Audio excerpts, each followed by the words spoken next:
കോഴിക്കോട് വടകരയിൽ കെഎസ്ആർടിസി ബസ്സും ട്രക്കും കൂട്ടിയിടിച്ച് അപകടം 20ഓളം പേർക്ക് പരിക്കേറ്റു. ദേശീയപാതയിൽ 4:30യോടെയാണ് അപകടം. പരിക്കേറ്റവരെ വടകരയിലെ ആശുപത്രികളിൽ പ്രവേശിപ്പിച്ചു. വിവരങ്ങളുമായി ഗോകുൽ ചേരുന്നു. ഗോകുൽ, എന്തൊക്കെയാണ് വിശദാംശങ്ങൾ?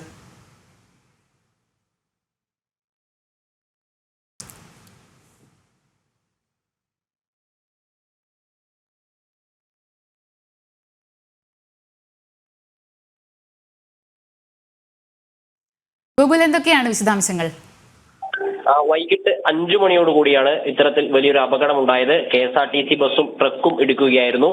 12 പേരെ വടകരയിലുള്ള ഒരു സ്വകാര്യ ആശുപത്രിയിൽ പ്രവേശിപ്പിച്ചിട്ടുണ്ട്. 2 പേരെ കോഴിക്കോട് മെഡിക്കൽ കോളേജ് ആശുപത്രിയിലും പ്രവേശിപ്പിച്ചിട്ടുണ്ട് എന്നാണ് അറിയാൻ സാധിച്ചത്. ഇവർ ട്രക്കിന്റെയും ബസ്സിന്റെയും ഡ്രൈവറാണ് എന്നാണ് ഇപ്പോൾ നമുക്ക് ലഭിക്കുന്ന വിവരം. ഇവരുടെ പരിക്കുകൾ സാരമാണ് എന്നും അറിയാൻ സാധിക്കുന്നു.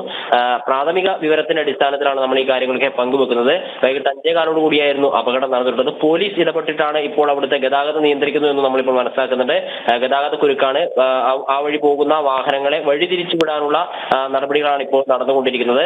KSRTC ബസ്സും ട്രക്കും കൂട്ടിയിടിച്ചിട്ടായിരുന്നു അപകടം ഉണ്ടായത്. 20ഓളം പേർക്ക് പരിക്ക് പറ്റിയിട്ടുണ്ട്. 12 പേരെ അവിടെ വടകരയിൽ തന്നെയുള്ള ഒരു സ്വകാര്യ ആശുപത്രിയിലും ബാക്കിയുള്ള 2 പേരെ കോഴിക്കോട് മെഡിക്കൽ കോളേജ് ആശുപത്രിയിലേക്ക് കൊണ്ടുവന്നിട്ടുണ്ട്. ജില്ലാ ആശുപത്രിയിലും 6 പേരെ പ്രവേശിപ്പിച്ചിട്ടുണ്ട് എന്നാണ് ഇപ്പോൾ നമുക്ക് മനസ്സിലാക്കാൻ സാധിക്കുന്നത്. മാത്രമല്ല, സ്വമേധയാ മറ്റേതെങ്കിലും ഹോസ്പിറ്റൽ ആശുപത്രികളിൽ ചികിത്സ തേടിയിട്ടുണ്ടോ എന്നതിനെ സംബന്ധിച്ച കാര്യങ്ങൾ പോലീസ് അന്വേഷിക്കുന്നുണ്ട്. പോലീസും നാട്ടുകാരും ഇടപെട്ടുകൊണ്ട് ഇപ്പോൾ പ്രദേശത്തെ ഗതാഗതം നിയന്ത്രിച്ചുകൊണ്ടിരിക്കുകയാണ്. വാഹനങ്ങൾ അവിടെ നിന്ന് മാറ്റിയിട്ടില്ല. ശരി.